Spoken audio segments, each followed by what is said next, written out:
Series name, Forbidden Love. Episode 1, The Handkerchief of Fate. The city slept in golden silence. Behind high walls and guarded lanes lived a young woman unknown to the world, yet guarded by destiny itself. Her name was Shen Ruyi. She was the only daughter of the most well-known minister of the Yang Dynasty, yet she lived far from the palace, away from power, away from eyes that could recognize her face. Only her loyal maids shared the quiet house with her. No guards, no banners, no titles spoken aloud. Her mother had left this world years ago, leaving behind unanswered questions and a hollow ache in Shen Ruyi's heart. Yet her father never left her alone. Whenever the moon was kind and the court was quiet, he would come to her, not as a minister, not as a man of power, but disguised as a simple royal officer. He would sit with her, eat with her, laugh softly, and play board games as if the world beyond those walls did not exist. They talked for hours, sometimes about the past, sometimes about trivial things, sometimes about nothing at all, just enjoying the warmth of each other's presence. One evening, as candlelight flickered between them, her father held her hand and said words she had heard many times before. "You are precious, Ruyi. You are not mine, and you never belong to anyone else either. You are reserved for only one." She frowned, confused. Reserved for whom, father? He smiled, a smile filled with burden. "When the right time comes, I will reveal your destiny. But you are not ready yet, and I have received no orders for you." She never understood those words. To her, life was simple. She lived quietly, dreamed freely, and built her own small world, never knowing how tightly fate was watching her every step. To the outside world, Shen Ruyi was merely known as the daughter of a wealthy family. No one knew her true identity. No one knew she was being hidden, not out of shame, but protection. One afternoon, seeking comfort from her solitude, Shen Ruyi went out alone. She sat at a small open pavilion, eating quietly, lost in thought. Suddenly, a cold breeze swept through the air. Her royal silk handkerchief slipped from her fingers, danced with the wind, and flew away. It landed gently on the armor-clad shoulder of a man who stood tall like a mountain, a man whose presence silenced the world. General Zhao Wei of the Yang Dynasty. Recently appointed, recently arrived. Already whispered about in every corner of the city. Startled, Shen Ruyi hurriedly stood and ran toward him. "Sir, my handkerchief." As she reached out and looked up, time stopped. The sky stilled. The wind held its breath. Their eyes met. It felt as though they had known each other for lifetimes. Her heart skipped. His heartbeat thundered. Zhao Wei picked up the handkerchief, his gaze never leaving her face. "May I know who you are?" he asked gently. "I was only recently posted here for duty. Where do you live?" Shen Ruyi's breath caught. Shock flickered across her face, not because of his question, but because of the strange pull she felt toward him. She quickly took the handkerchief from his hand. "I am a stranger to you," she said firmly. "And you should not try to know me." She bowed slightly. "Nice to meet you, General." Then she turned away. But as she walked, her heart betrayed her calm. It raced. It trembled. It skipped beats, as if it recognized him long before her mind could. Behind her, Zhao Wei stood still, watching her disappear into the crowd, unaware that fate had just written the first line of a love story neither of them was allowed to have. And somewhere far away, destiny smiled, knowing it had already begun. Episode 2, When Hearts Speak Louder Than Fate. The field was wide and quiet, brushed with late afternoon gold. General Zhao Wei stood with his closest friend, sword resting against his shoulder, eyes distant, lips curved in a smile he did not realize he was wearing. He was not thinking of war. He was not thinking of duty. He was thinking of her. His friend narrowed his eyes and laughed softly. "General," he teased, "you've defeated armies without blinking, so tell me, What enemy has stolen your smile today? Zhao Wei exhaled, almost shy. I don't know, he said honestly. I don't even know her name. His friend raised a brow. And yet, Zhao Wei continued, voice low, I want to know where she lives, what she dreams of, what makes her turn away so quickly when she's afraid her heart might speak first. He paused, fingers tightening around the hilt of his sword. I don't know if destiny will ever let our paths meet again, or if fate will be cruel enough to separate us before we even begin. His friend smiled knowingly. Then you are already defeated, General. Far away, within quiet walls perfumed by incense, Shen Ruyi sat beside her father when a messenger arrived. In his hands was something she had never seen before. A golden royal invitation. Her breath caught. Her father looked at her gently. This is your first invitation, he said. A royal gathering in the imperial garden, where noble ladies and royal women come together to enjoy flowers and spring. Shen Ruyi hesitated. If you wish me to attend, she said softly, then I will attend. Her father studied her face, then nodded. It is time you step closer to the world you were hidden from. That evening, another presence filled the house. Her grandmother, elegant and dignified, blood of royalty flowing through her veins, arrived with a knowing smile. She held Shen Ruyi's hands and said quietly, My child, it is time you prepare for a new journey. Soon you will be married. Shen Ruyi lowered her eyes, smiling politely. She thought it was the same old saying, what elders always told young women. She did not know fate was already moving. The royal garden bloomed like a dream. Silk dresses brushed marble paths. Laughter mingled with the fragrance of flowers. Butterflies danced where destiny waited. Shen Ruyi stood admiring the blossoms when a familiar voice came from behind. So the wind brought us together again. Her heart stopped. She turned. Zhao Wei. For a moment, neither spoke. Then she smiled, shy yet bold. General, it seems fate enjoys playing with us. He laughed softly. Or perhaps it is giving me another chance. They walked together, slowly, careful not to draw attention, yet unable to stay apart. They spoke of small things at first. Of how flowers resemble people, beautiful yet temporary. Of how silence can be comforting when shared. Of dreams that felt too fragile to say aloud.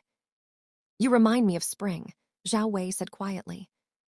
Gentle, but brave enough to bloom where you shouldn't.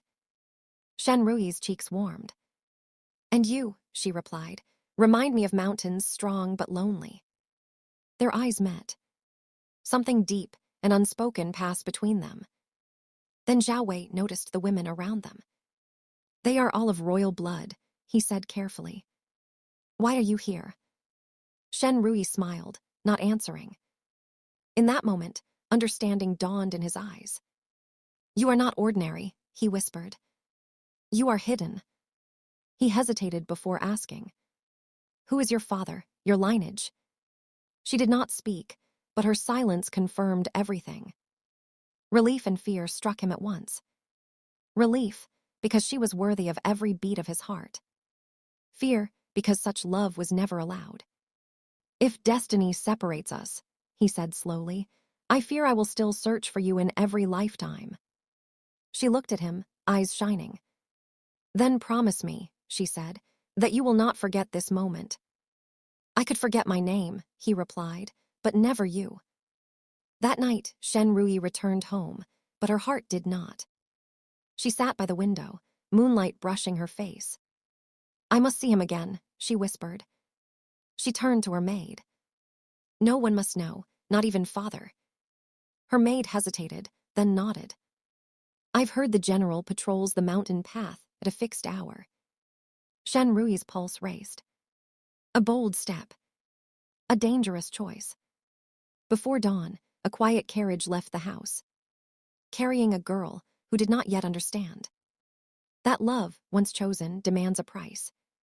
And somewhere on the mountain path, a general waited. unaware that destiny was about to test how far love could defy the empire. To be continued. Episode 3, Where Wishes Dare to Bloom. The carriage raced through the mountains, wheels cutting through silence as if time itself were chasing them. Inside, Shen Ruyi clutched the edge of her seat. Her maid sat rigid, fear written across her face, yet Shen Ruyi's heart fluttered with a dangerous excitement. Fear and joy collided within her. Every beat of her heart whispered his name.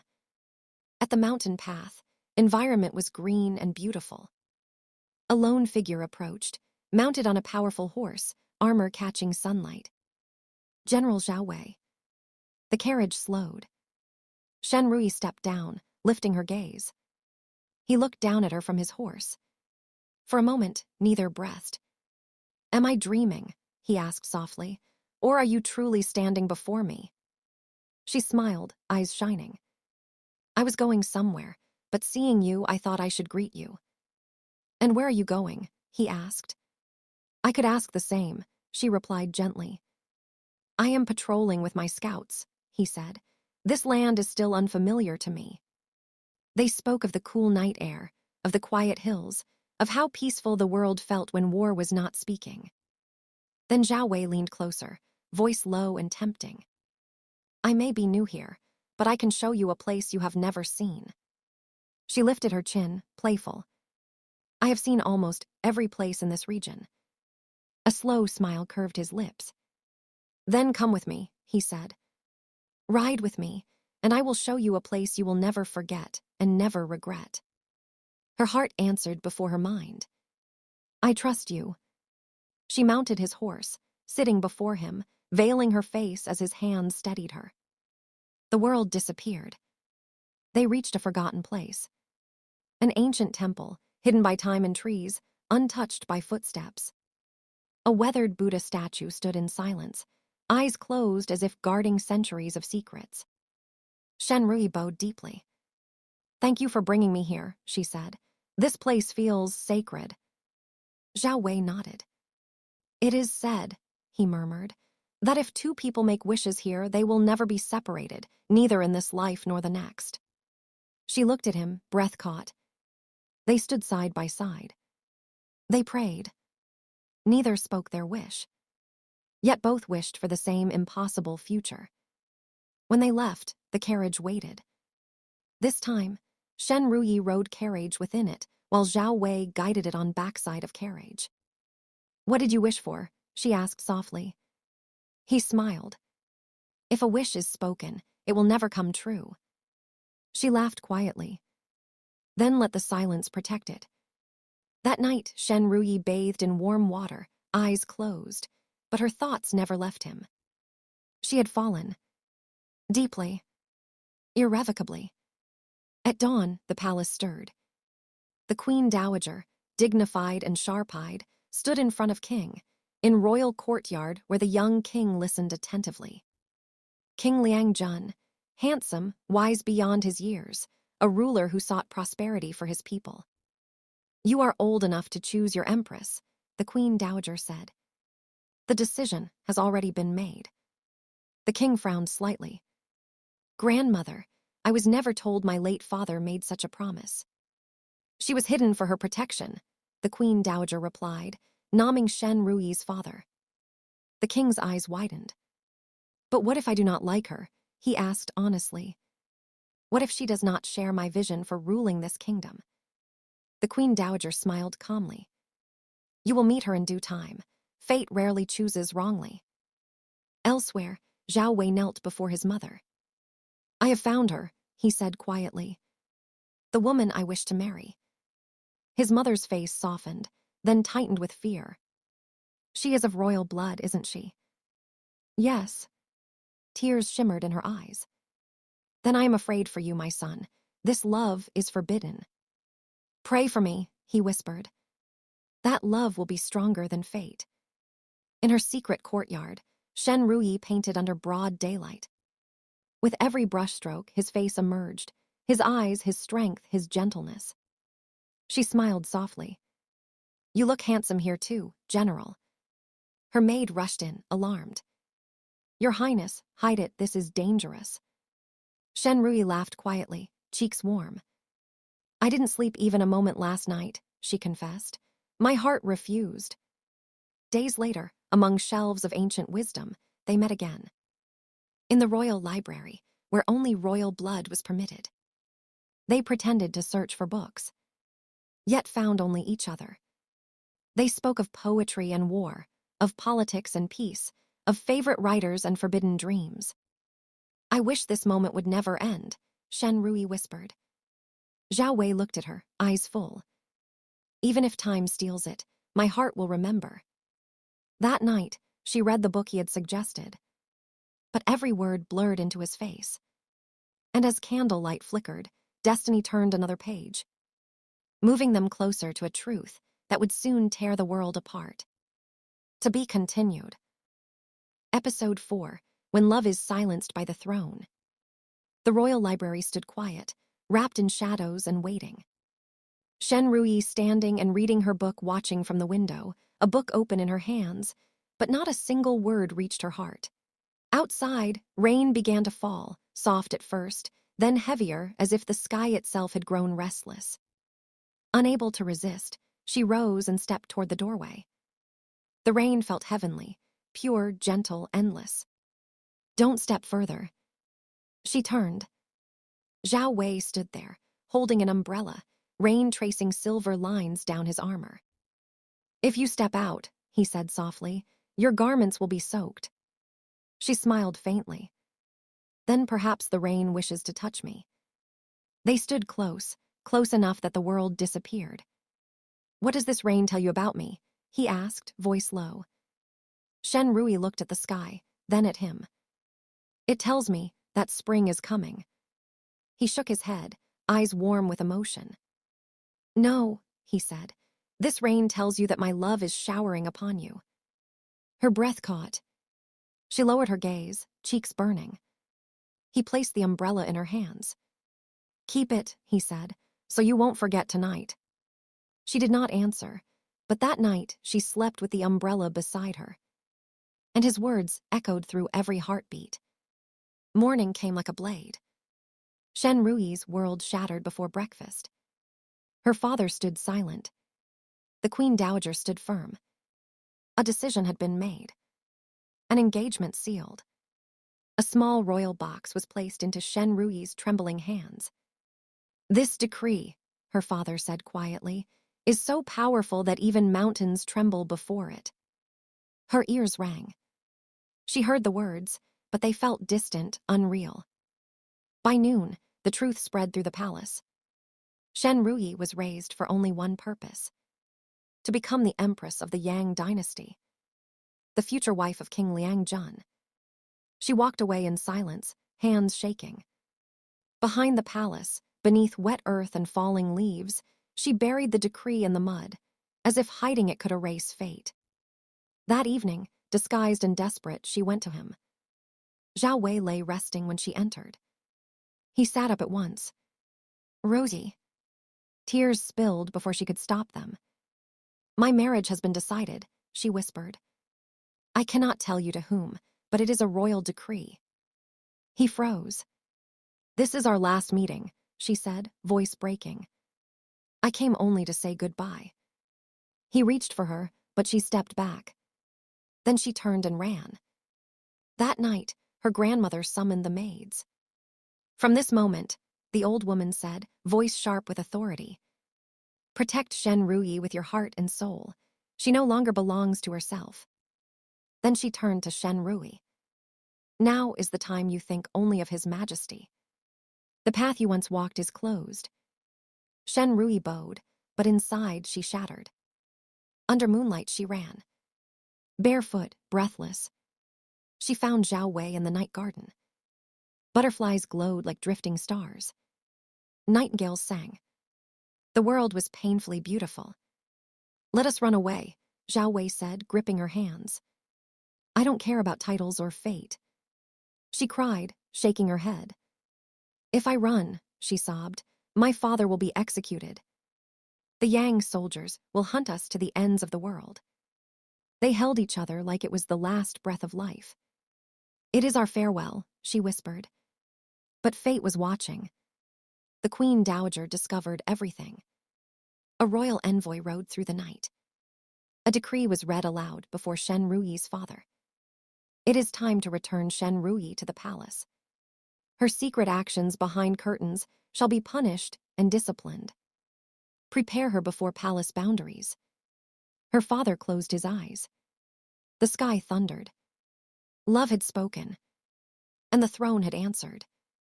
Episode 5, When Love Dies Before the Throne. The royal decree echoed like thunder.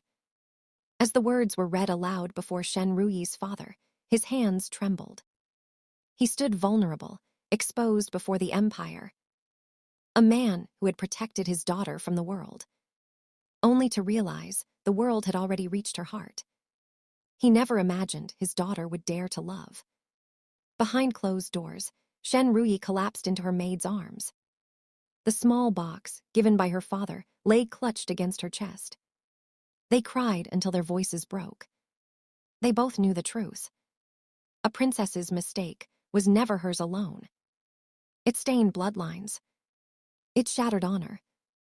It destroyed fathers. Then the decree was announced again, this time before the maids. Before entering the royal harem, the princess shall be disciplined according to dynasty law. This is the Queen Dowager's order.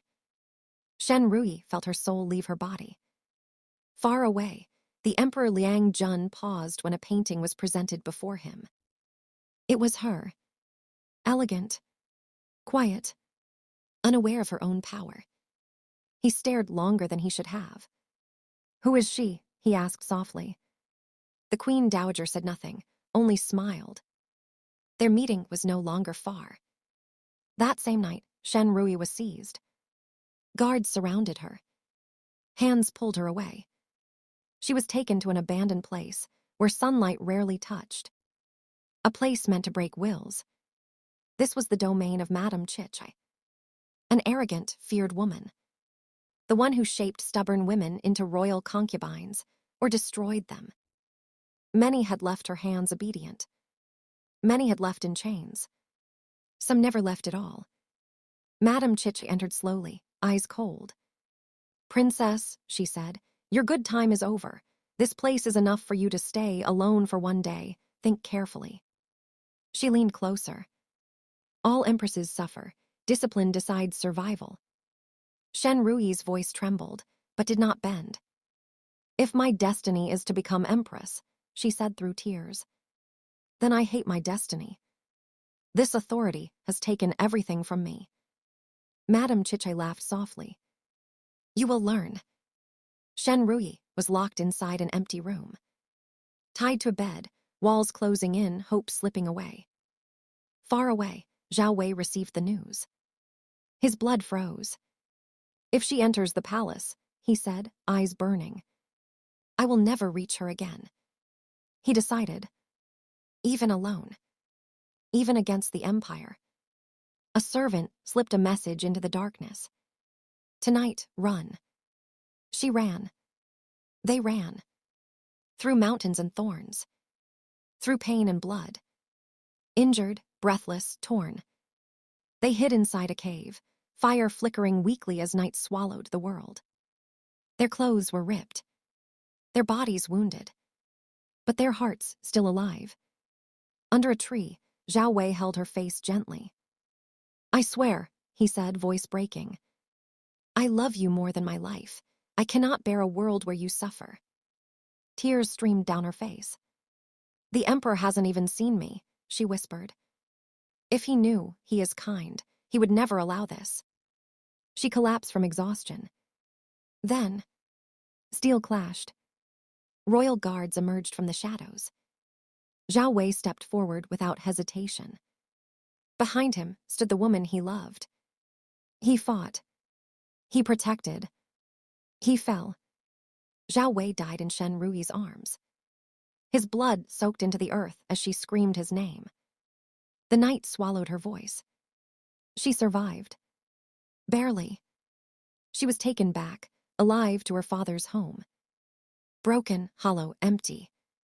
And then, She stood face to face with the emperor of the Yang Dynasty. For the first time, Shen Ruyi bowed, but her soul no longer lived inside her body. She had no wish left to breathe, no desire left to resist. Love had died, and with it, the girl she once was. To be continued. Episode 6, When a Broken Heart Meets the Throne. The palace doors opened quietly. For the first time, the emperor himself came to see Shen Ruyi. She knelt immediately, lowering her head with perfect grace, though her heart was still wrapped in mourning.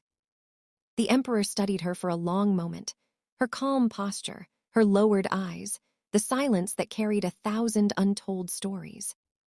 "Rise," he said gently. They spoke for a long time. He asked about her choices, her likes and dislikes, the books she loved, the music she played, and the life she lived before fate pulled her into the palace. He did not know that only days ago, her world had ended. Shen Ruyi answered every question with respect. "I recently learned," she said softly, "that I am to join the royal harem. I do not yet possess the etiquettes of palace life. The royal women are trained from childhood. I am unprepared." The emperor looked at her with interest. "You seem wise and diligent," he replied. "I have heard you studied deeply and possess strong knowledge of the Chinese language and classics." She lowered her gaze. "I am only a servant," she said quietly. "I learned only what my teachers taught me." He did not miss the sadness behind her words. "Prepare yourself," the emperor said at last. "We will depart soon. You will learn everything an empress should know. You will like the palace." She bowed. "Yes, your majesty." That night, Shen Ruyi sat alone, fingers brushing the strings of her instrument. A soft melody filled the room, a tune once shared beneath moonlight. Her heart broke all over again. Suddenly, a woman entered. A senior royal harem lady, elegant and composed. She greeted Shen Ruyi politely. "Tomorrow," she said, "your life will change. You will meet His Majesty at night. You will accompany him until dawn." She leaned closer. "Many women would give their lives to stand where you stand. They seduce, they scheme, but the emperor has never loved anyone. He lives only for duty and ambition, for the prosperity of the Yang Dynasty." Then her tone sharpened. "But remember, if you displease him, your life will be worse than a dungeon." Shen Ruyi nodded silently. That night, she bathed and dressed. Not with ambition, not with desire, only with obedience. She followed the palace servant through lantern-lit corridors to the emperor's chamber. She bowed deeply. "Your Majesty." The emperor looked at her carefully. "I know the cause of your sorrow," he said softly. "I heard the one dear to you is no longer in this world." Her breath trembled. "You are right," she answered honestly. "Marrying you and becoming your empress was a secret known only to my father until days ago. I do not know if I will ever be worthy of that title." She paused, then continued with courage.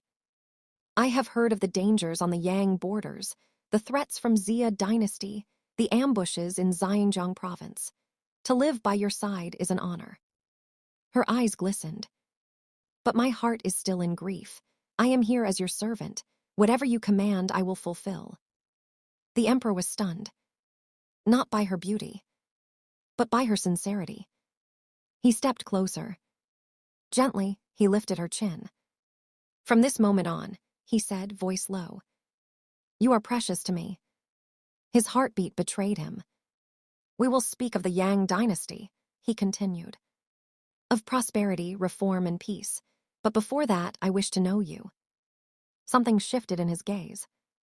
For the first time, ambition made room for admiration. Outside the chamber, another woman wept silently. She had heard the rumors. The emperor no longer summoned her. Inside, the emperor understood something rare. Shen Ruyi did not chase power. She did not seduce. She did not scheme. Her heart was already broken, and yet still kind. At dawn, the Queen Dowager spoke quietly with her attendants. Assign her a chamber, she ordered coolly. But restrict her power. I will rule behind the emperor, not her. Days passed. Shen Ruyi learned palace life. Observing, listening, enduring. She moved through the royal halls as a concubine, but carried herself like a queen who had lost everything. Between silk curtains and golden walls, a broken heart slowly entered the center of the empire, unaware that love, power, and jealousy were already circling her fate. To be continued. Episode 7. The Hunt, the Poison, and the Woman Who Saved the Throne. The night was calm inside the palace' isolated tower, where royals share their thoughts. Soft lantern light fell upon the carved wooden chessboard where Shen Ruyi and the emperor sat across from one another, playing ancient Chinese chess, Xianqi. Each move echoed with strategy, silence, and unspoken emotions. You know, the emperor said thoughtfully, moving his piece. Every great dynasty rises with wisdom and falls because of arrogance. Shen Ruyi smiled faintly, her fingers resting over a chess piece. Dynasties fall when rulers forget the pain of the people, and when hearts stop listening. The emperor looked at her, surprised, impressed. That night, she won the game not by force but by patience. The emperor laughed softly. Princess, tomorrow you will accompany me to the royal hunt. It is tradition. She nodded obediently, yet her heart trembled. That night, alone, Shen Ruyi knelt before a small lamp, whispering prayers for the soul of her forbidden love. Every night, her heart still belonged to General. She missed General silently. At dawn, the hunting procession moved like a golden river. Carriages, guards, ministers, favored concubines, and banners of the Yang Dynasty filled the endless green plains. Tents bloomed like flowers across the vast fields, some for watching, some for royalty, and one grand pavilion for the emperor. Shen Ruyi sat quietly among the royal women, watching hunters disappear into the forest. Suddenly, a guard rushed in, pale and shaking. Your Highness, the emperor. He has been ambushed. Shen Ruyi's heart stopped. She remembered that she already lost her love, but this time she can't afford another loss, as emperor needed by his nation. Ignoring protocol, she ran. She felt terrible, afraid, scared and broken at the same time she ran towards Emperor tent. The emperor was already heavily wounded, holding bloody sword and fall from his horse. Lay down on ground. People shout that his majesty fall, hurry toward tents. The emperor lay inside his tent, blood soaking his garments. An old physician, Dr. Bao, examined the wound, then froze. This sword, he whispered, is poisoned, a rare toxin, lethal. Shen Ruyi grabbed his sleeve. There must be a way. Dr. Bao hesitated. Only one antidote exists, Timbuktu roots, found deep in the Black Mountain Valley. Without hesitation, Shen Ruyi turned to the emperor, holding his trembling hand. Your Majesty, please hold on. For your people, for the Yang Dynasty. I will return. His lips barely moved, but his eyes followed her. Shen Ruyi mounted on her horse and ride towards valley with guards. Through thorns, steep cliffs, and mist-covered valleys, Shen Ruyi searched, her silk torn, hands bleeding. Finally, she found it. Racing back, breathless, she crushed the roots beside Dr. Bao. They cooked it, make antidote, and fed that antidote to the emperor. Hours passed. Silence ruled. Then, the emperor opened his eyes. Outside the tent, chaos erupted. Rumors, fear, accusations. Some whispered, why is the emperor hidden? Jealous concubines stirred unrest. A minister watched silently, his plot exposed too late. When emperor became conscious, he asked what's outside this unrest. Angrily, he got where his clothes with great effort. The emperor stepped out himself. Alive. Strong. The truth followed swiftly. A jealous concubine, corrupt guards, and a traitorous minister had conspired to kill him. They were arrested that very night. That evening, Shen Ruyi dined beside the emperor. He looked at her, not as a ruler, but as a man who had seen death. "When I lay between life and death," he said softly, "only one person stood beside me." Shen Ruyi lowered her eyes. "For the Yang Dynasty, I would do it again." The Emperor smiled. In morning, a decree was announced. Shen Ruyi is granted the rank of First Lady Consort, closest to the title of Empress, showered with gifts, but more importantly, trust. Yet destiny was not finished. A greater storm was coming. To be continued. Episode 8, The Woman Who Turned Drought into Destiny. Morning arrived softly inside the Yang Palace, yet whispers moved faster than footsteps. In the palace kitchens, steam rose from iron pots while maids and male servants worked side by side. But today, their voices did not speak of food. They spoke of Shen Ruyi. "Did you hear how she saved His Majesty? They say her courage equals any general. A woman like her, the palace has never seen before." Her name traveled from corridor to corridor, no longer as a hidden princess, nor as a fragile concubine, but as a force. Shen Ruyi had gained influence not through charm alone, but through intelligence, vision, and fearlessness. Even ministers began to pause before speaking in her presence. And the Emperor, for the first time in his life, found a woman whose mind matched his ambition. She was breathtaking in beauty, yes, but it was her clarity of thought that held him captive. Before the sun reached its peak, chaos entered the palace. A messenger arrived from the far borders of the Yang Dynasty, dust covering his robes, fear in his eyes. He fell to his knees before the Emperor. "Your Majesty, a grave fraud has occurred. False documents, sealed with the royal emblem, had been sent to the Xia dynasty, claiming Yang had surrendered water rights from border villages. Worse, Xia officials had acted on those papers.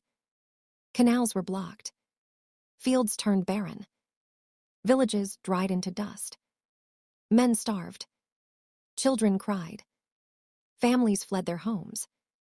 In despair, the villagers cursed the throne. The Emperor sold us. Yang has abandoned its own people. We have been betrayed." Inside the palace, the Emperor read every document again and again. His hands trembled, not with fear but with fury. Someone within the palace had committed treason. That night, the Emperor summoned Shen Ruyi. Moonlight spilled across the chamber as he spoke, his voice heavy. "If this lie is not erased, Yang will lose its people's faith." Shen Ruyi listened in silence. Then she stepped forward, calm, composed. "Your Majesty," she said softly. "Then we will answer deception with authority." She raised her eyes, fearless. "Send word to Xia, tell them. If they do not withdraw immediately, Yang will reclaim an entire province with one command." Her words were not reckless. They were precise. They are not prepared for war. And they know it. The Emperor stared at her. In that moment, he did not see a consort. He saw a queen. The Emperor acted. The warning was sent. Xia retreated. But Shen Ruyi was not finished. She presented another plan. She read documents, papers, books related to politics. One no minister had dared to imagine. "Build a great dam," she said. "Let Yang never kneel before drought again." Construction began. Prayers rose with the stone walls. And then, after years of silence, rain fell. Fields bloomed green. Water flowed freely. The people returned. Villages that had once cursed the throne now praised it. And every voice spoke one name: Shen Ruyi. As winter arrived, Shen Ruyi ordered charity kitchens opened across provinces. No one went hungry. The poor ate warm meals. The elderly received shelter. The orphan were closed. The Emperor watched her rule without a crown. That was when he knew. The Yang Dynasty was no longer searching for its Empress. It had already found her. Gifts filled her chambers. Silk, jade, gold. not as temptation, but as gratitude. Their meetings grew warmer, their conversations deeper. This was no longer forbidden love. This was lawful destiny. And yet, beyond the palace walls, jealous eyes watched. The throne was closer than ever, and the storm had not ended. To be continued. Episode 9, The Coronation of Destiny, Season 1 Finale. As dawn broke over the palace roofs, the sound of ceremonial drums echoed through the Yang capital. A royal servant stepped forward, unrolling a golden decree sealed with the dragon emblem. By the command of His Majesty, Shen Ruyi is hereby declared future Empress and bride of the Yang Dynasty. The coronation shall take place tomorrow. The words rang through the hall like thunder. Shen Ruyi lowered herself to the ground, bowing deeply before the decree. Her heart trembled, not with fear but with the weight of destiny. She understood now. This was not a reward. This was a responsibility, heavier than any crown. The coronation day arrived bathed in golden light. Bells rang. Silk banners danced in the wind. Thousands knelt as Shen Ruyi walked forward in imperial robes, every step steady, every breath controlled. She was no longer the girl who loved in secrecy, no longer the woman shaped by loss. She was Empress Shen Ruyi. The crown was placed upon her head, the jade seal pressed into her hands. At that moment, the Yang Dynasty gained not only a bride, but a ruler worthy of history. Night fell gently over the palace. In the bridal chamber, Shen Ruyi sat quietly upon the bed, her crown removed, her heavy robes set aside. Maids surrounded her, adjusting silks, lighting lamps, whispering blessings. When the emperor entered, the room fell silent. He dismissed the servants with a single gesture. He looked at her, not as an emperor to an empress, but as a man, meeting the woman who had walked every storm beside him. "You may rest now," he said softly. "Be yourself." Shen Ruyi changed into lighter robes, simple, elegant, her own choice. They sat together beneath the warm glow of lanterns, speaking not of power, but of tomorrow. Of fields that must flourish. Of borders that must remain strong. Of a dynasty they would build together. For the first time, her love was not forbidden. It was lawful, rightful, eternal. As winter winds brushed the palace walls, Shen Ruyi gazed toward the horizon. She remembered the love she lost. She honored the sacrifices made. And yet, she stepped forward without regret, because destiny had not stolen her future. It had forged it. From hidden princess to forbidden lover to Empress of the Yang Dynasty. Shen Ruyi's journey has only just begun. To be continued in Season 2.